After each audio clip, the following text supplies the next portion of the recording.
السلام عليكم ورحمة الله وبركاته. ازيكم حبايب قلبي، عاملين ايه؟ الاول نقول ايه؟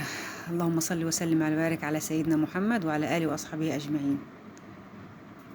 النهارده هنعمل ايه يا حبايبي؟ هنعمل كشري بعدس، اكلة عادية يعني. ايوه، كنت غاسله الرز بقى مع العدس ونقيته الاول واتغسل، وبعد كده ايه بحب اقلبه، بحب اعمله بزيت. ما بحبش بعمل الكشري بالعدس بالسمنه باي مواد دهنيه، لا، بس بحب الايه، بحب احط زيت. وبحب احط البصله لوحديها الاول، ادبل البصله الاول تدبل يا دوبك كده، يعني مش ما تحمرش، يا دوبك تصفر. بفضل اقلب الرز هنا شويه بالعدس، واقلب البصله بحيث ان عشان لما يفك، يعني هنا كانت البصله دبلت وحطيته وزي ما انتم شايفين كده. كنت جبت البصله بقى يا دوبك دبلتها وحطيتها على الرز بالعدس، واحط له ميه واحط له مرقه ماجي واحده، ممكن واحده ماجي. وهنا كنت بعمل بصله تاني، كنت جايبه محشي بقى، ده لتاني يوم يعني. قلت لقيت نفسي فاضيه كده، قلت ايه اسبك القوطه وكده يعني. انا كنت بحط الملح، ما بحطلوش اي حاجه، يعني بحط بس هو الملح ولو في ماجي بحط، ما فيش خلاص. ايوه هنا. اه وهنا كنت بعمل بصله، كنت رحت السوق وجبت محشي جبت بتنجان وكده، على اساس يعني لتاني يوم وكده. فلقيت نفسي فاضيه، انا كنت بزود الميه اهو، كان لسه، وقلت ايه ازود شويه. زودت الميه هنا. وهنا كنت بسبك هعمل البصله. وهنا ده كوبايه، انا بيبقى عندي امساك على طول يا جماعه، ومش عارفه اعمل له ايه بصراحه. فبعمل فيه سلامكه على كراويه.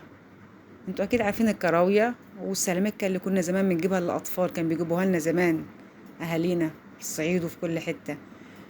كان بيجيبوا السلامكه ونغليها ويدوها للطفل كده، علشان ايه؟ ربنا يسهلها له يعني.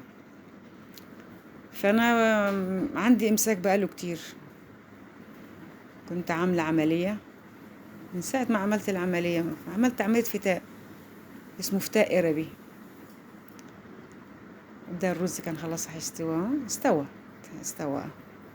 عملت الفتاء. ومن ساعه ما عملت الفتاء وما اعرفش فيه ايه، ما اعرفش فيه عندي، بقى يجيني امساك على طول. ما بعملش حمام. هنا كانت خلاص ايه، بحبها يعني انا البصل بحب احمرها كويس بصراحه. بس دلوقتي باخد سلامكه، باخد كوبايتين، واحده بعد الفطار وواحده بعد الغدا بس. فبعمل يعني بعمل حمام عادي الحمد لله. بس من غير السلامكه دي ما بعملش حمام بصراحه خالص. هنا كانت خلاص اهو، كنت بسبك القوطه بقى خلاص كده، حطيتها. وهنا الرز استوى وحطيت بيض، حطيت 4 بيضات. وهنا البطاطس هتتحمر مع بيض. دايما الكشري بحب اعمل جنبه سلطه وبطاطس محمره. وهنا الخضره اهي، كنت جبتها من السوق معايا زي ما قلت لكم، وغسلتها وبنشفها. بعد كده احطها في الكيس واحطها في التلاجة لغايه تاني يوم، بكره لغايه تاني يوم يعني.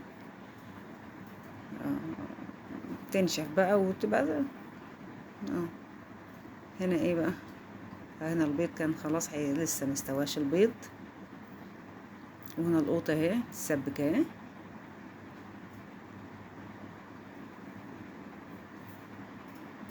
ادي هنا كنت خلاص البيض استوى، وحمرت البطاطس.